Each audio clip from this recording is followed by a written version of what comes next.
আমি মধ্যরাতে গত রমজানের আগে ছিলাম মদিনায়, মধ্যরাতে গেলাম, যে দেখি খুব ভিড়, দাঁড়ালাম, 50 জন 60 জন করে ঢুকলাম, ঢুকেই একটা জায়গা পেয়েছি নামাজের, উপরে লেখা মাকান তাহাজ্জুদি রাসূলিল্লাহ, রাসূলের তাহাজ্জুদের নামাজের জায়গা।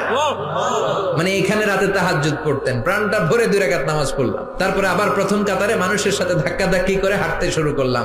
1 সেকেন্ডের জন্য জায়গাটারে খালি পাবেন না। হাজার হাজার মানুষ, হাজার হাজার মহিলা, হাজার হাজার নারী পুরুষ সালাম দেয়। হাঁটতে লাগলাম, হাঁটতে হাঁটতে ডান দিকে কিবলা, বাম দিকে রাউদাতুম মিন রিয়াদিল জান্নাহ, তারপরে একটা ছোট্ট ঘর, ওই ঘরে বিশ্বনবীর হাতের বাম দিকে ঈসা আলাইহিস সালাম দুনিয়াতে এসে ঘুমাবেন।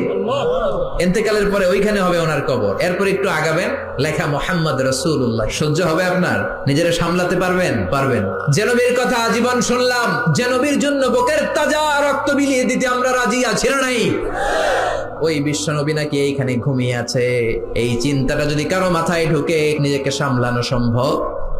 নিজেকে ধরে রাখা সম্ভব না। হাঁটতে শুরু করলাম, বুক ফেটে চিৎকার আসে, চিৎকার মেরে নবীর ডাক দিতে মন চায়, কিন্তু বিশ্ব নবীর কবরের উপরে লেখা লা তারফাউ আসওয়াতাকুম ফাওকা সাউতিন নবী, খবরদার, এটা নবীর দরবার, নবীর দরবারে বড় গলায় কথা বলা যাবে, বললে আমলগুলো বাতিল করে দিবে কে?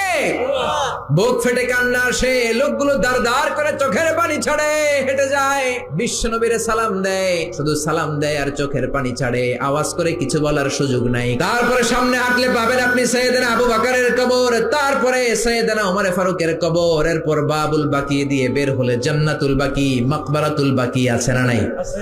বিশ্ব নবী মিটিং এ বসলেন, বনু তামিম গোত্রের